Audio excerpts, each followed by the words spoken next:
Welcome to the first talk of this session. The speaker is Professor Cheng Peng from Kavli Institute for Theoretical Sciences at University of Chinese Academy of Sciences.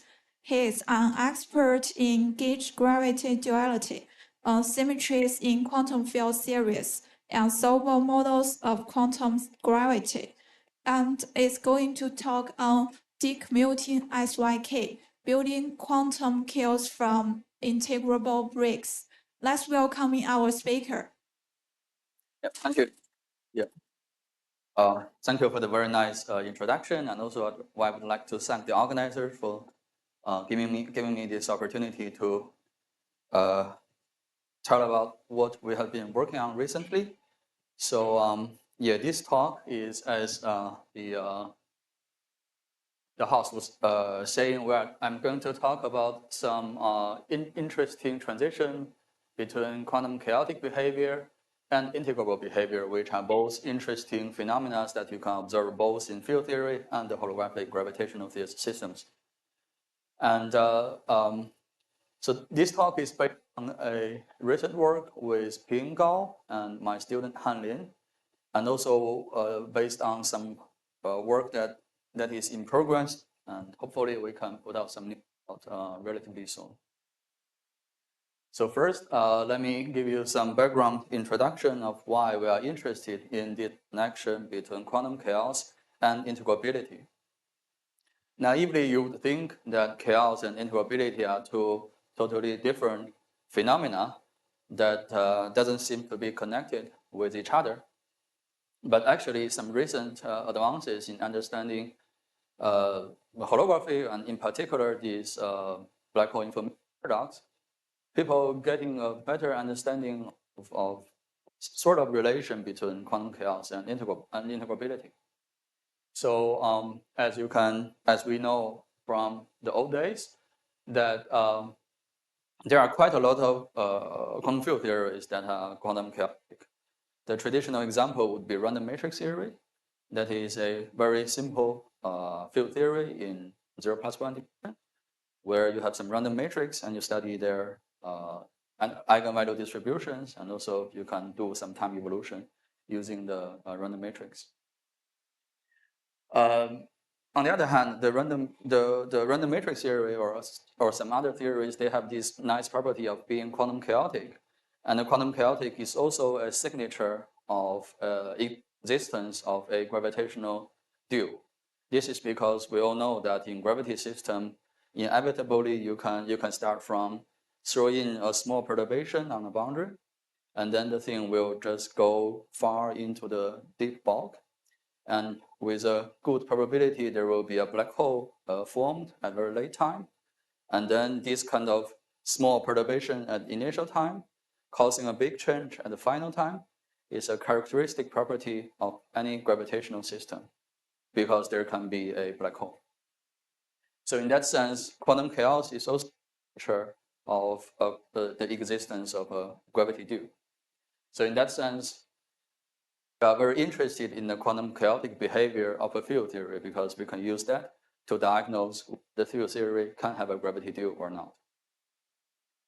Well, on the other hand, we have also known from previous studies that there are many examples of quantum field theory that are integrable, that in that sense that there are quantities. So you can discuss either classical integrable, that is to say there are conserved charges, or the quantum integrability, where maybe it's not 100% correct to define a quantum integrable theory by the existence of classical quantity. There are quite a lot of techniques, like you Baxter equations, or you do this Lex pair construction to show that the theory is integrable, in the sense that if you give a set of charges or conditions, the system is fully determined, and you can make precise prediction given the initial condition. And examples of those integrable theories are, for example, these vector models in 3 dimensions, either free vector models or critical vector models. Both of them are known to be integrable. And also, they have a holographic dual in terms of this Vassiliev higher spin theory. And also, you can go one dimension down to two dimensions to study, for example, symmetric orbifold CFTs and many other like WM minimum models where there is also a sort of integrable structure due to the very large higher spin-like symmetry. And also for those field series, you also know they do have nice holographic dual descriptions like what Matthias and Rajesh and many other people have been talking about in this conference.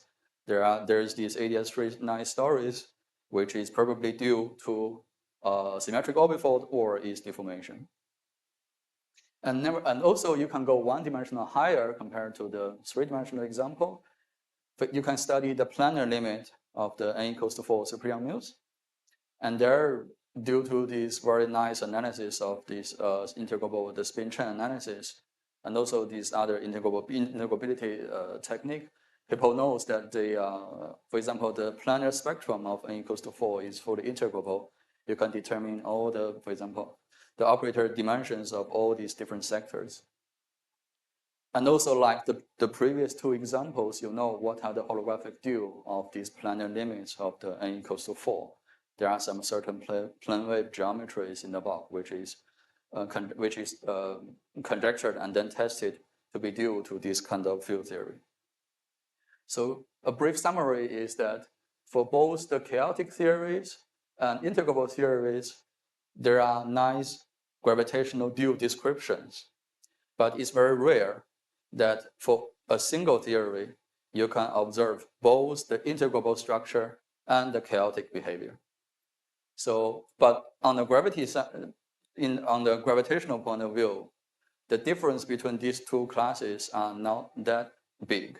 Basically, roughly speaking, you can consider the gravity system describing chaotic systems to be more or less a pure gravity with some small amount of matter fields which can be treated as perturbations, so that their quantum correction will not surpass the quantum chaotic behavior of the gravity itself. On the other hand, for those gravitational duals to these integrable theories, necessarily you have, in addition to the gravity sector, a large number of sort of higher spin matter fields or other types of matter fields whose quantum effect or whose effect to the system is not small. So you have to take their back reaction to the gravitational system fully into consideration, and the behavior of the system will be totally different from a pure gravity system. So in that sense, from the first class to the second class, what you do is simply to increase the sort of the effect of the matter fields. So in that sense, it seems to be too different that you have two classes of gravity dual. It's just like one system, but you just gradually turn on the matter, the effect of the matter fields. So with this picture in mind, we have a natural question, that is, if on the gravity side, the two classes of theories seems to be possible to be related to each other by turning up these matter field contributions, then what about on the dual quantum field theory side? Is there a simple way to see a direct connection between chaotic theory and integrable theories? In particular, you want to study like how is there a parameter in the theory so that you can crank this parameter so that you see a transition or maybe a crossover from an integrable behavior to chaotic behavior or vice versa.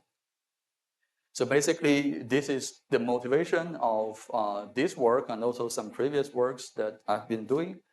That is to see this kind of relation or transition between quantum chaos and integrability. And the idea is that hopefully once this kind of connection can be set up, you can use a lot of techniques that is developed in either side. For example, there are quite a lot of machineries in the community of integrability that helps you to understand, for example, the spectrum of the theory, the correlation functions of the theory. And the hope is that if you can set up this connection, you can probably borrow some techniques from probability, understand maybe some sectors of this quantum chaotic system, which has a pure gravity dual description. And also vice versa. In quantum chaos system, you have some techniques. For example, you can compute this OTOC, you can do random matrix analysis, and then the question is whether you can see this kind of random matrix behavior in some special limit of the integrable theories. So that is one motivation of our work. And actually, definitely we are not the first people to think about this kind of connections between chaos and integrability. There has been quite a lot of studies in the literature about the relation between integrable and chaos, integrability and chaos. So basically, I can roughly break these previous studies into two categories. One is the first one, that is, for example, you want to study this transition, you start from an integrable theory, and then what you do is to turn on some coupling to make the theory from a weakly coupled theory to a strongly coupled theory. So you can either do this by directly turn on some coupling, like this one. You can start from a two fermion interaction, which is definitely free, is integrable, and then gradually turn on these four fermion interactions so that the theory can be strongly coupled. Or there's another incarnation of this paradigm, that is, you start from some integrable Hamiltonian, and then you couple in some chaotic Hamiltonian and study the evolution of the system under the full Hamiltonian. So these two are the same. Essentially, you turn on this coupling, which is the same as you turn on some coupling. So there's actually another class of examples of this integrable chaos transition, which doesn't involve any this kind of manifest turning up interactions. But more, I think that this one is more interesting in the sense that it is not as straightforward as this one. This one, you just make the system more and more strongly and strongly interacting, and you would naturally expect the system to be more and more chaotic, because chaotic just tells you, the meaning of chaos just means you have a small deviation at the initial time. You cannot predict what is going to happen at very late time. You lose the power of predictivity. So when the system is strongly interacting, definitely it's very hard to make any prediction. So the first class of examples of this transition is more or less straightforward. You expect the system to evolve into a chaotic system. But what is, to me, not as manifest as the first class is the second class, where you do not turn any coupling constant, you do not turn the strengths of the coupling constant, you just keep them fixed. But then you turn other parameters of your model. For example, you can turn on temperature, or you can turn on other order parameters in your system. And then by turning these, you are not changing the system from a weakly coupled system to a strongly coupled system. You just, in many of the cases, you just tune the quantum effect so that there are some non-trivial screening happening, so that some sectors may, starting from chaotic and then be screened to an integrable sector, or vice versa. So you can start from a free theory, and then due to this subtle quantum effect, there will be a lot of quantum corrections, and finally you observe a chaotic behavior. So I think the second class to me is also interesting in addition to the first class. So this class will be the type of connections that we are looking for and that we are trying to report here. So basically, we have been doing this. We have been trying to work on this kind of subject in quite a few years. So there has been some examples, which, for example, here I'm giving one example, that is a two-dimensional supersymmetric quantum field theory. So I'm here considering a 0,2 supersymmetry, which is in some sense the minimum supersymmetry I can have to have this non-renormalization theorem that protects my superpotential, where I have some n flavors of chiral supermultiplets and m flavors of Fermi multiplets, and I couple them with a random coupling. This is very similar to the very familiar SYK model, where you have this random coupling. And so this model, I don't, for the sake of time, I won't go into all the details, but about the bottom line is that this model has some nice feature as the SYK model. That is, it is solvable in the larger limit. And also, for example, you can go to the infrared and study the correlation functions of this model where you can find solutions to the Schrödinger-Dyson equation, which has this form. And I think the main emphasis for today's talk is here that the model has one more free parameter, that is the ratio between the flavors of the Fermi and chiral multiplet. So basically, the larger limit is taken by taking both the m and n to be large, but keeping the ratio to be finite and tunable. Now, what we want to do is to tune this parameter and see how does the change of this parameter affect the physics of this model. So again, I'm going to skip all the details, but what you can compute is the out-of-time order correlation function, which tells you how chaotic the theory is. And the OTOC, the out-of-time order correlation function, is characterized by an exponential growth in time. And the exponential growth is parameterized by this lambda, which is the Lyapunov exponent, telling you how fast the correlation function grow or decay, depending on how you define the OTOC. So a positive Lyapunov exponent tells you that the model is chaotic, and a zero lambda, a zero Lyapunov exponent tells you the theory is no longer chaotic.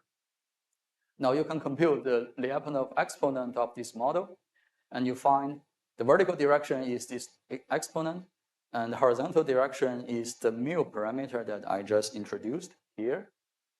So basically, you see that in the allowed range of the mu, for each curve represents a given q. Q is the parameter telling you how many fundamental fields are in this interaction.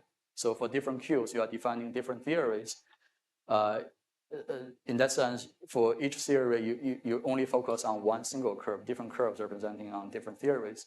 So if you look at a single curve, you find in the whole range of allowed mu, most of the time the Lyapunov exponent is positive, so that the theory defined is chaotic. But there is a very special point on the sort of moduli space where the Lyapunov exponent drops to zero. And this happens for all values of the Q that is allowed in this model. So in that sense, you find there must be some integrability structure comes out so that the chaotic behavior ceases to exist. And we then analyze around this very special point what is happening. And it turns out if you do some perturbation away from this very special higher symmetry point, you find the operators acquire a lot of anomalous dimensions, which goes like log of the spin of the operator. So basically, the anomalous dimension scales as log of the spin for different theories, and each dot here represents a different operator with spin as. So basically, when you look at this very special point, there will be a tower of operators whose anomalous dimension is zero, meaning that they generate a very large symmetry, that is the higher spin-like symmetry. But if you deform away from that, all these higher spin generators acquire a log spin anomalous dimension. And this log behavior is also what you see in a conventional higher spin perturbation theory.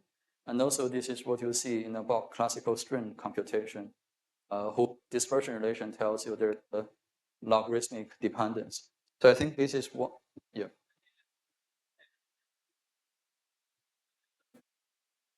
I'm perturbing by this small mu. So basically what I'm doing this computation is to fix Q, and then I tune the mu. So basically I can go from the mu equals to 1 over Q to mu equals to 1 over Q plus epsilon. Yeah. So I didn't write it down. Is the higher spin operator. Basically, good question. Basically, you can construct those operators using the fundamental fields. There is actually a large symmetry. The generators can have a sector that is bilinears of these fundamental fields with a lot of derivatives. But also you have other operators which is trilinear and QWERTY in these operators. It's a very large symmetry at this point. So it's like a little bit similar to the higher spin square.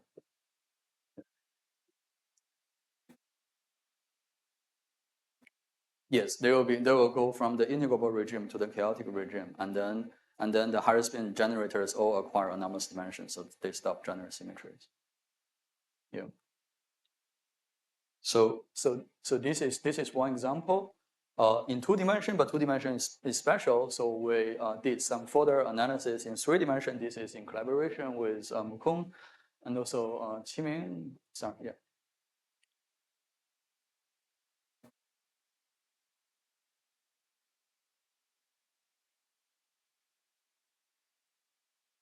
Uh-huh. Yes. Mu q squared cannot equals to q equals to 2. That's the point. So here the mu can only take the range from 1 over q to infinity. So the problem is that when you do this, that's a very good question. So the technical detail I skip over. So basically, when you solve this Schrödinger-Dyson equation, essentially you are summing over all the Feynman diagrams, and then you want to do this integral, these loop integrals. And when this mu is not in that range, the integral will inevitably involve a lot of divergences. So that means you want to add in a lot of counter terms to this theory. So in that sense, when the mu is out of that range, you are considering a different theory. In this range, you do not need to add in any counter terms. So it's like that's the safe range. If you in that safe range, the denominator never goes to 0. So on the boundary of that, you can check this equals to 1. It's like a free theory. Mu is from 1 over q to infinity.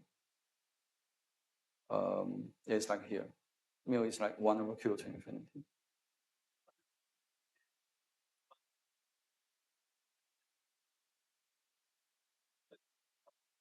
Right, right, right. Yeah, the only difference is there is always a Fermi. So it's like 1 Fermi plus q chiral. So it's like, yeah, but you're right.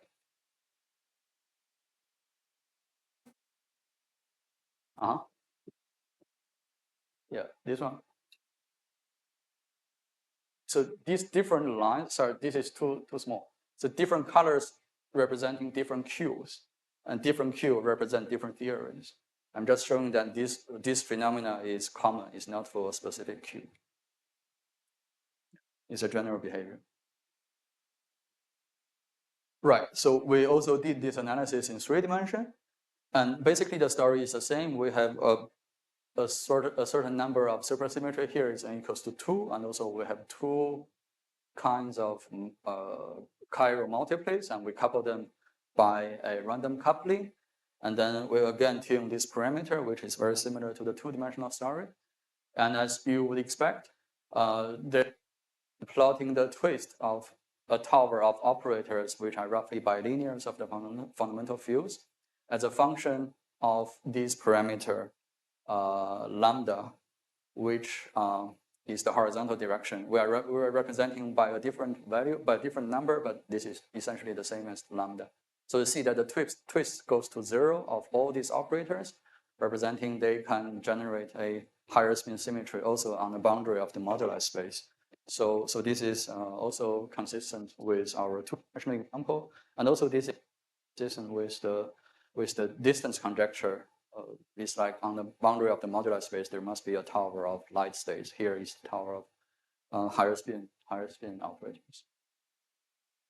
So all this analysis shows that maybe this behavior, this connection between chaotic behavior and integrability is universal. And yeah,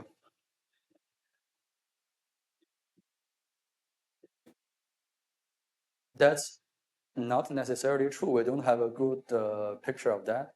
But from these 2 examples, what we see is that there's a when you go from the chaotic to integrable, there must be some symmetry emerging.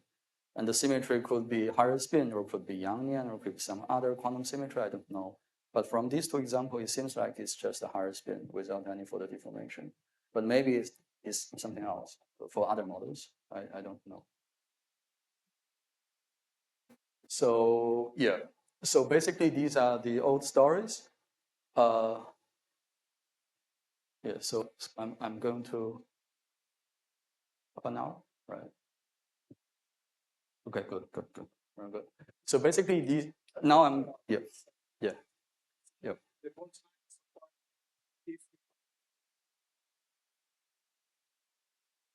right, right, right. That's yeah, indeed, that's what you expected. We just have these examples to show explicitly. Right, right, right, and everything is consistent. It's like there's nothing strange.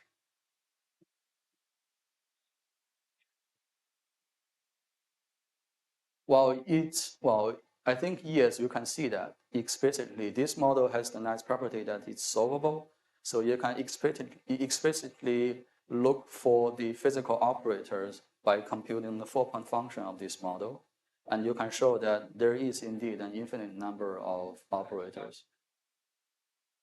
Oh, yes. Wow. Right.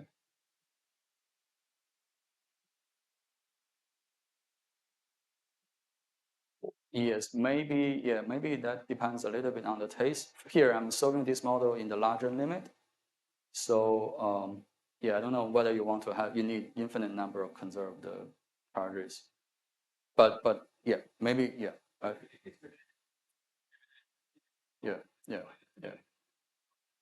Right, right, right, right. Yeah, yeah.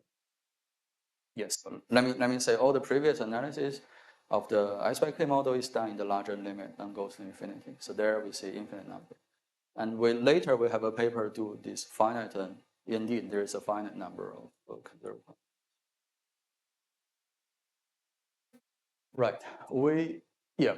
So actually there's a recent attempt that which is paper that I want to mainly focus on today. The motivation for this recent attempt is by this Nature paper, which is quite shocking to us because we don't expect our field can publish on Nature. So basically, the idea is that you have these. Oh, sorry, what's happening? Yeah, you have this Gauss-Jeffreys wall proposal telling you that if you have a two-sided black hole with two safety dues on the boundary, and if you couple them at some time, and then this coupling effectively shoot in some negative energy in the bulk so that the two sides can be traversable in the bulk. So this is the Gauss-Jeffreys wall traversable wormhole construction. And motivated by this group of people tried to realize this kind of setup on a quantum processor. The way they do this is to model the two sides, or say the two sides of the black hole by two SYK model, not the real SYK model, but a very sparse version of the SYK model. And the sparse SYK model is constructed by, let me first show you the result. So this is the sparse SYK model they used. Basically, there are 7 Mariana fermions involved and only 5 terms of interaction in the Hamiltonian on each side. And they arrive at this Hamiltonian by basically they want to choose the number of different terms, and also you can consider the other terms to have 0 coupling constant in front. So they want to choose this very special set of number so that this sparse model give you the typical mutual information between the two sides that is very similar to an SYK model. So basically, I won't tell you all the details, but basically these orange and green curves represent the machine learned Hamiltonian, that is roughly this one. This is the behavior, and the way they choose this value is so that these two curves is very similar to the family of gray curves, which comes from the original SYK analysis. So that this is the way they determine this coefficient so that they mimic the original SYK, and they know the original SYK is due to this two-sided black hole. So they claim from this analysis that this is a good simplified model to study this two-sided traversable wormhole setup. And then the punchline is that you can realize 7 Mariana fermions on a quantum processor by converting this into these quantum gates and cook up this system on a quantum chip. And then basically they did some numerical and analytic analysis, numerical, analytic, and also experimental analysis to show that indeed the OTOC and also the mutual information has the expected behavior as this construction predicts. So that they claim that they successfully realize the system on a quantum processor. So this is a summary of what they did. But if you look at this Hamiltonian, you realize, so if that story is genuinely true, it tells you that this Hamiltonian should be chaotic, like the original SYK model, so that the Bob deal is a clean gravity, two-sided gravity, so that you can use this traversable wormhole construction to make the wormhole traversable. But on the other hand, you see this model is not likely to be chaotic in the sense that the H is commuting. So if you consider any two terms, you compute the commutator of these two terms, the commutation relation is 0. So it tells you that at least you have 5 conserved quantities, and you can construct other conserved quantities by taking products of those. So you see there are a lot of conserved quantities in this theory, which is much more than 7, which is the fundamental degrees of freedom. So it's very natural to expect the theory to be integrable and not chaotic. And then the question or the puzzle is why the theory can be due to a gravity system. So this is actually the puzzle that we have. And actually, there's quite a lot of debate about what is the meaning of this model being both chaotic or both having this behavior and having a lot of conserved operators. So I guess I'm not in the position of judging what out of this data and what should we consider this model. But I think our motivation is basically, since there's a puzzle, we would like to maybe solve this puzzle or at least make this softer. And also, we notice the fact that this SYK, which we call this commuting SYK, in the sense that the Hamiltonian is commuting. There are a lot of, all the terms in the Hamiltonian are commuting with each other, so we give it a name called commuting SYK. Yeah, I think you won't see this. All these typical, basically you see the characteristic property of this construction is that the curve, the shape of the curve depends on the sign of the two-side coupling. There's a correct sign and wrong sign. If you choose the correct sign, you see a peak. If you choose the wrong sign, you do not see the peak. So basically what they see is the difference between the correct and the wrong sign. So if you, their claim is that this set of numbers gives you this correct sign difference. But if you choose a different set of number, you won't see that, I think. I didn't do this experiment, so I don't know how little you can, what's the tolerance of the small modification of this. But my expectation is that if you write a general Hamiltonian, just given general 5 terms with a generic 5 interactions, it won't give you this curve. Yeah, maybe not this 5 term, some arbitrary written 5 terms, not necessarily commuting. Or I think the chance is that you just close your eyes and write 5 terms arbitrarily. It won't give you.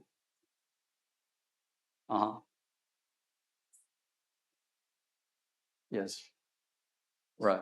Then I'm not sure. I think my guess would be that if you change the number if the deformation from this number is too large, you will lose all these properties, even for these 5 terms.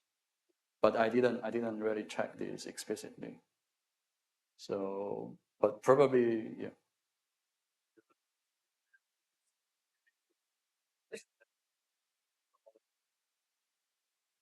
At least, yes, I think it's not reported in that paper. And mm, there are some debates about, but not this kind, not like I change this number to see whether there is, the debate is more or less like whether this can happen or not. It doesn't matter which number you choose. But I think yeah, it's remember the question. Definitely, this is the others' work, and they publish in Nature. It must be a good work. I have no point of saying that this work is nonsense. Okay, don't take me wrong. This is a great work. I'm just going to say that we have this puzzle about why both have it has simultaneously this integrable, seemingly integrable structure and seemingly chaotic structure. So it is like a puzzle to us, and also it rings a bell in our mind because we are interested in this connection between integrability and chaos. So we want, yeah, I think it must be because everything, I mean, it just, there are just too many conserved quantities. It must be integrable. And also, as I will show you later. Let me just show you later. So basically, yeah,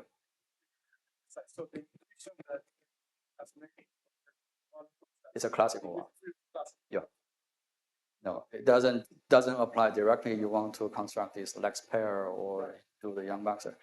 I didn't spend time to do this, but we are doing something similar now, but not related to this one, to use this integrable structure technique to understand what is happening maybe here and somewhere else.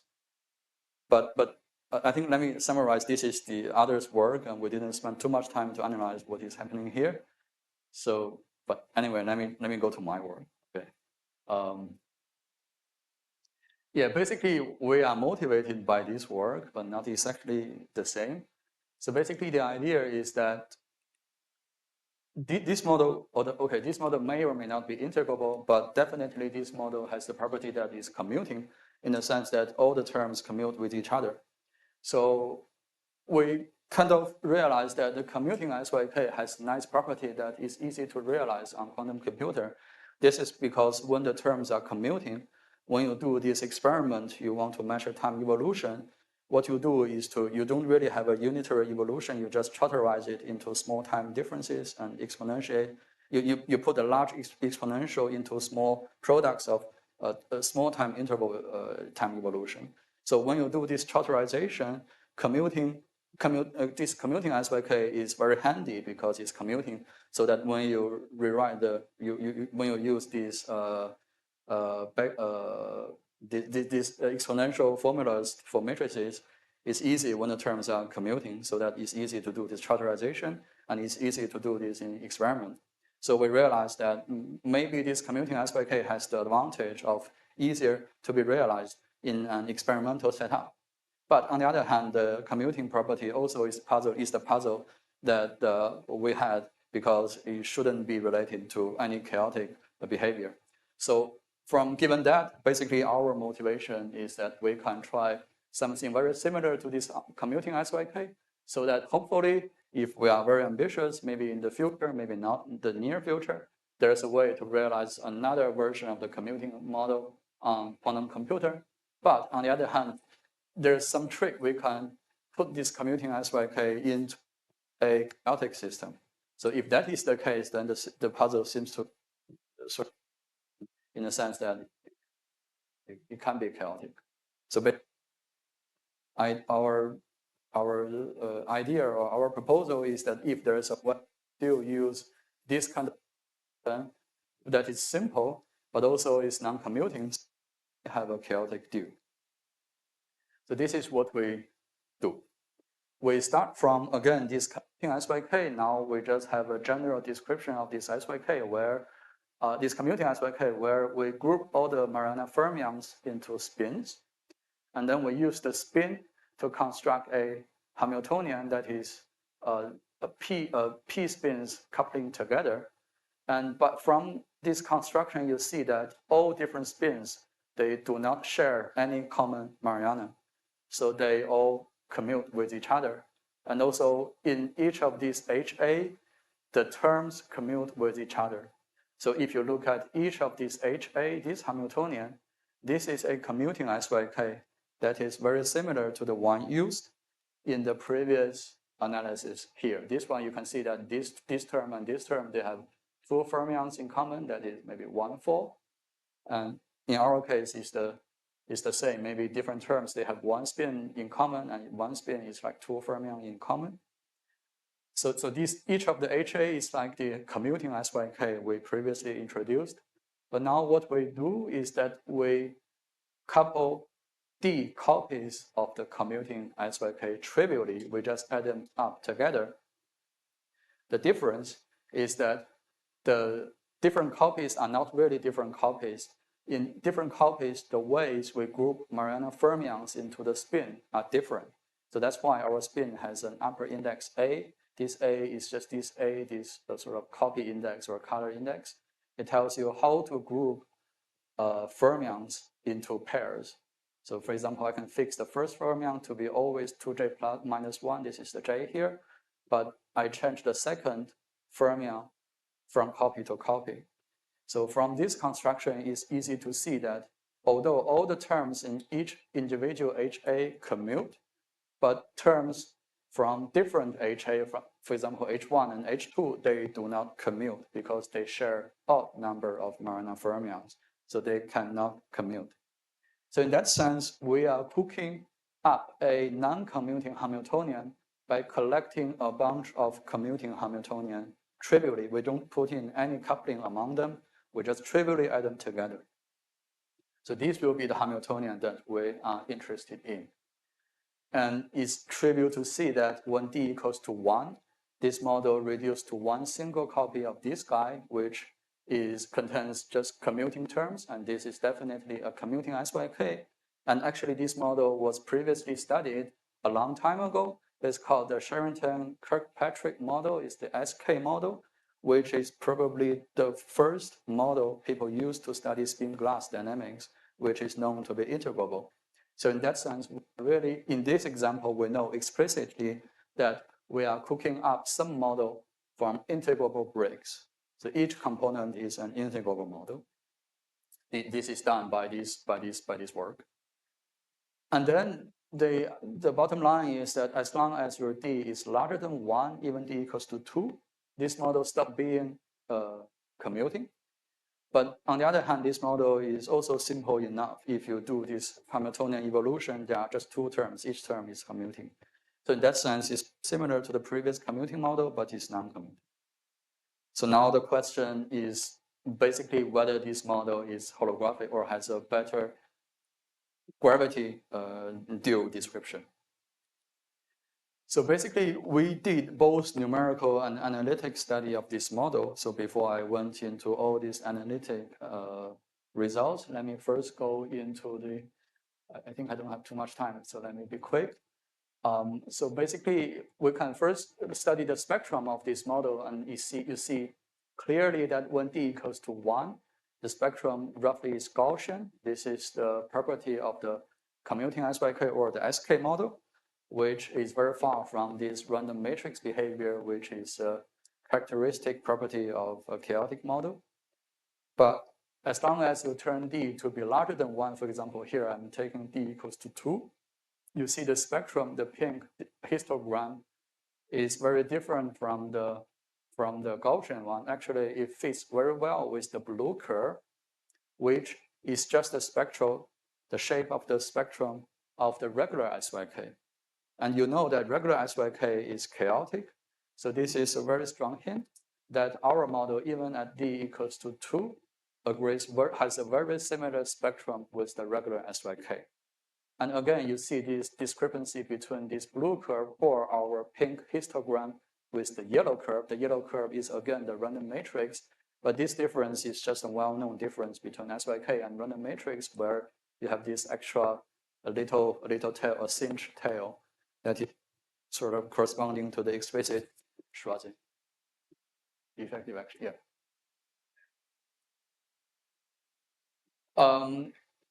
I will go to that. We have analysis. I will go to that.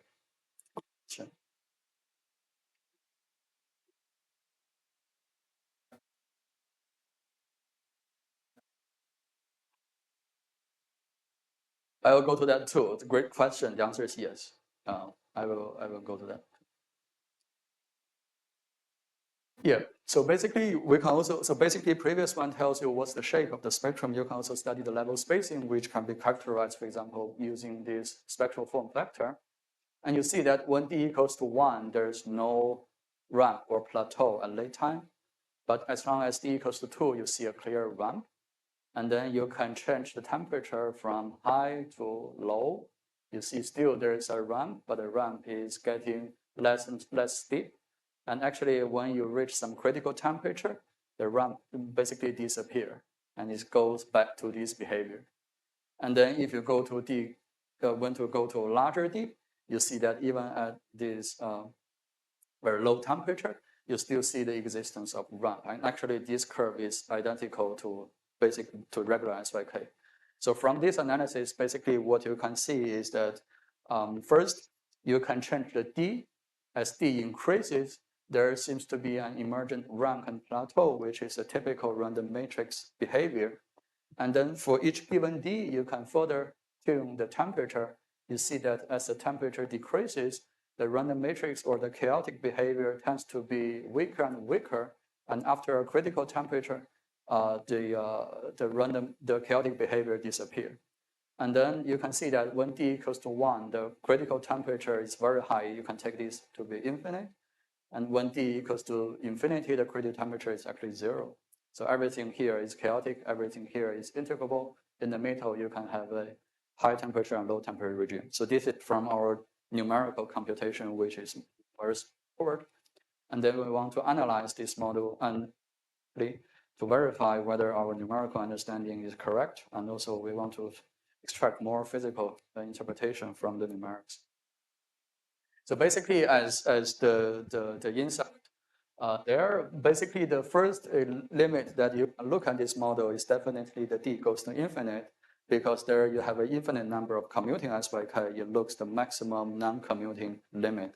So then you just go to this formal d goes to infinity limit, and you see that basically we can solve this model in d goes to infinity, and also we can take large n, and we can actually take basically the large p limit. This is like the double scaling SYK limit. We can also do that for our model. That is, we take both the p, which is like the q previously. It tells you how many fermions are interacting with each other. We take both the n and p to be large, but the ratio of this combination to be fixed and tunable. And then this limit of this model can be solved by this chord diagram counting technique. And then basically for this model, the rules for the counting is that you can draw all the chord diagrams. This will give you the moments of this number of Hamiltonian insertions on the boundary. And for each intersection between chords with different colors, you have a penalty factor of q equals to e to the minus lambda, which is this guy. And then when d goes to infinite, you can do a simple counting to show that among all these chord diagrams, a subset where all the chords are in different colors are typical. They dominate over all possible chord diagrams. You can do this very simple counting. So in that sense, when d is large, all the chord diagrams giving you the major contribution to the partition function or other correlation functions coming from these all different color diagrams. And for these all different color diagrams, whichever you have an intersection, you always have this constant penalty factor. This is like the traditional regular SYK model. So in that sense, you can show explicitly that all the chord diagrams is the same as the regular SYK chord diagrams. So in that sense, the d goes to infinite limit is the same as the regular SYK. So maybe I should say that when you have two colored chord diagrams intersecting, the penalty factor for that will be q equals to 1, because for the same color, the Hamiltonian are commuting. So you can trivially change the order of the h so that you can trivially remove the order. So having a trivial intersection does give you a different factor. So basically what we count here is that the majority contribution to the partition function receive contribution from this factor of the penalty. which is the same as the regular SYK. So in that sense, d goes to infinite is the same as the regular SYK. But this is the more naive, this is the very straightforward limit that we can take. A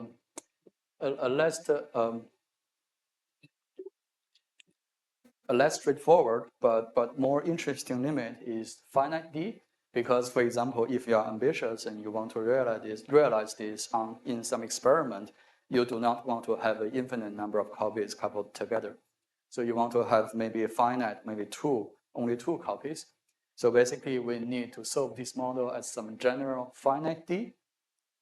But because of this non-commuting behavior, it's difficult to solve this model at finite d in general.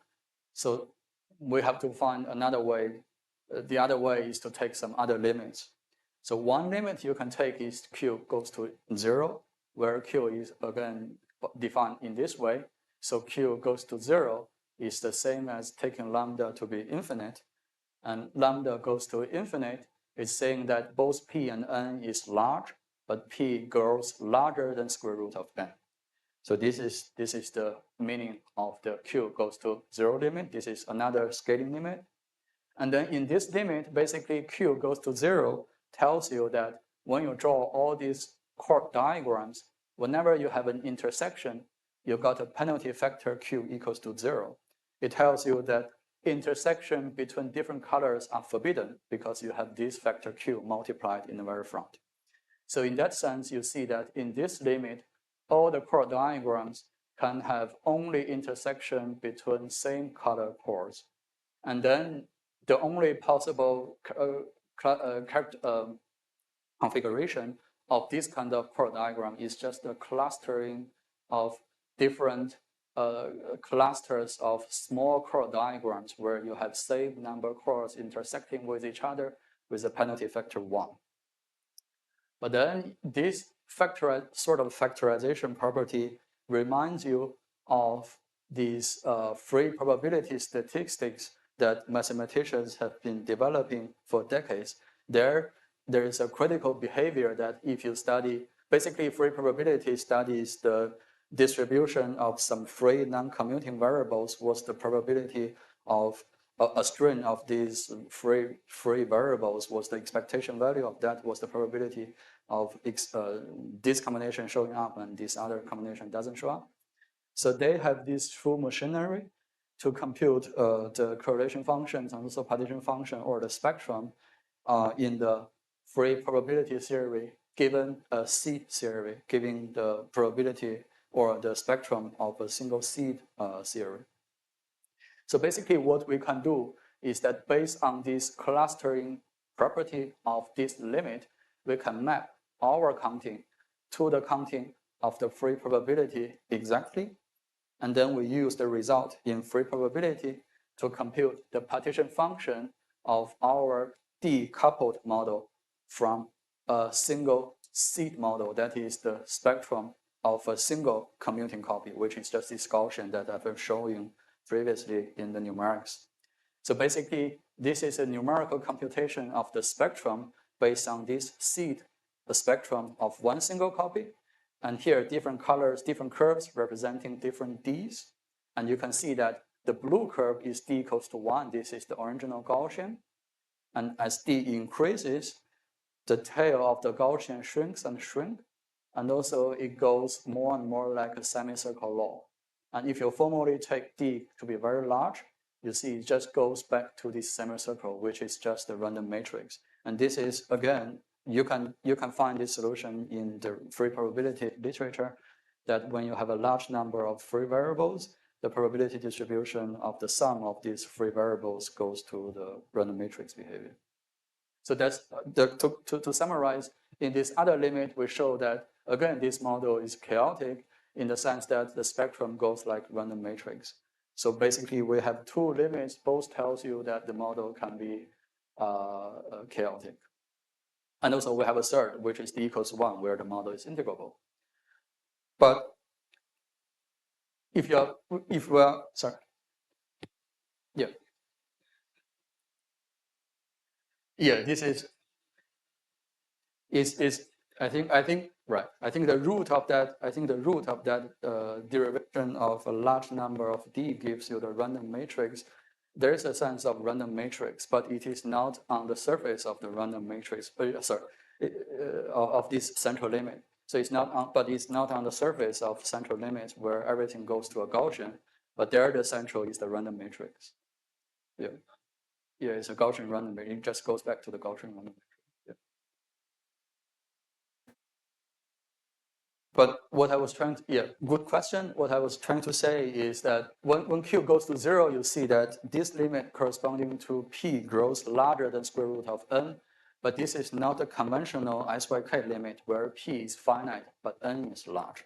So, and it is in that limit we have a bulk JT gravity due of the Schwarz sector.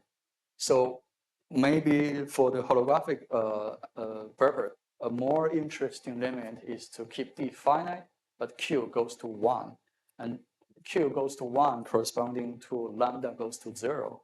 Lambda goes to 0 is really, for this combination, is like P finite and N large. So you see that lambda goes to 0 and Q equals 1 is really the limit that you are interested if you want to study the holographic property of this model. So then we have to do this analysis in this model, but due to this factor, there's because now we have to take into account all these different color chord intersection, and it's very, very complicated. So the way we analyze our model is to use a formalism developed by Miha and collaborators.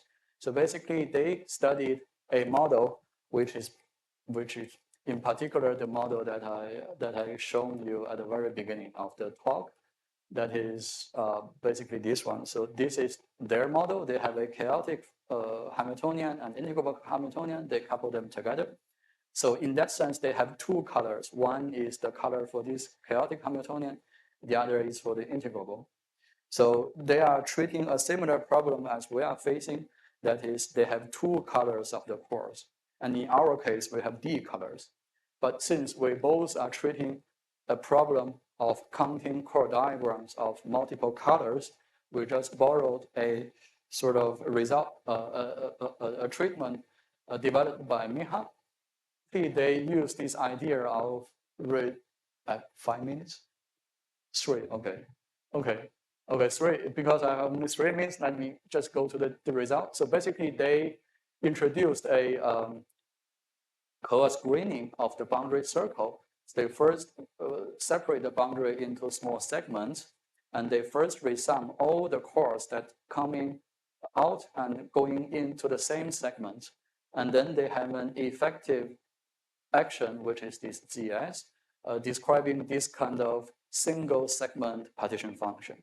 And then the full partition function will be a sum of this single segment weighted by this probability distribution coming from the fact that you may have some chords coming from one segment and going to the other. So this kind of coming from segment I and going to segment J is labeled by the number Nij.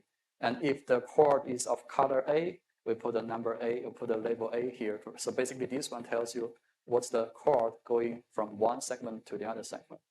And this is the result. Basically, we sort of incorporated from their result. They have D equals to 2, but we can reformulate their result into our case to have D equal the D copy version of that. So this is basically what Miha has done and collaborators has done. So what we have done in our paper is to build on this one and do this N summation explicitly in an explicit way. So basically, we can integrate out the N by introducing a sort of classical source J, and then we get this kind of effective action in terms of the J. And then now you also want to integrate over J to get the full partition function. And now this J has 3 indices, which is the same as the 3 indices as the N, that is I, J, and A. And then we can take this continuous limit. Previously, this Ij index labels the different segments on the boundary. So we can take a limit where the boundary segment number S is very large, so that this Ij index can be treated as continuous. So we take this continuous limit so that the ij index reduce back to a sort of a time direction in a fiducial, in an artificial time circle, which has a length beta r that is related to the original beta by a square root of n rescaling. And then we can, in this continuous limit, this partition function can be written as this one. Now this is a more familiar one. This is very similar to a Liouville action where J is just a Liouville field, but now you have D different Liouville fields. And now what we want to do is to compute this partition function of these D copies of the Liouville, which are coupled by this K in the kinetic term. And now you can use a set point analysis because we have these, we have these, sorry, wrong direction. We are taking this large lambda limit, and you see that there is 1 over lambda in the front. We can then do this set point analysis in terms of this 1 over lambda to find a point solution that gives you this set point partition function, which can give you an analytic result which agrees very well with our numerical computation. And then apart from this set point analysis, we can also study the one loop fluctuation, which is just, for example, you study the fluctuation around the saddle point, and now you want to sum over all these fluctuations. And now since the sum over the ij index is converted into this integral over the time direction, so you can use a second saddle point approximation to approximate this integral, this sum over ij index. And then you do this analysis, and then you find that there are basically two different behaviors. One behavior is we call this delta J, which is the sort of the center of mass fluctuation of all the D colors.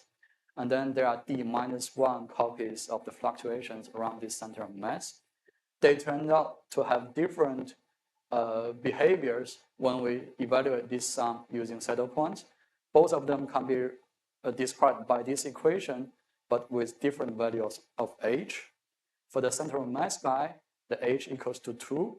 For the other guy, h equals a different value. And this h equals to 2 is very similar to the h equals to 2 in the original SYK. And indeed, if you just do this analysis very carefully, you find one loop correction. Let me just show you the result because I don't have time. The one loop correction has this form, which has a factor of beta 3 halves. This comes from the h equals to 2 in the previous fluctuation of the center of mass. And there's another contribution from the other D minus 1 copies. So basically, this is the same as the Schwarzen contribution as in the regular SYK. This is what Mukong was asking. But also, in addition to this, we have another D minus 1 copy of other fluctuations. And precisely due to this, you find there are poles when the temperature reach some critical value of this, some critical value. And this is the phenomenon that you see. There's a sort of a transition above which you have a chaotic behavior, but below which you have an integrable behavior.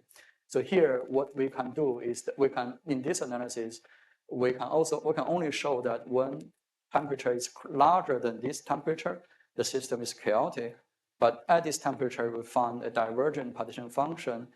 I think this comes from an appearance of some zero moles. We have to be more careful about this partition function sum, which we are trying to work out now. But I think there's a very strong hint that there's a phase transition at a finite temperature for any finite given D. And also we can compare this sort of fluctuation around the tail with the numerics. We also found a good, relatively good comparison. So let me just summarize in one minute.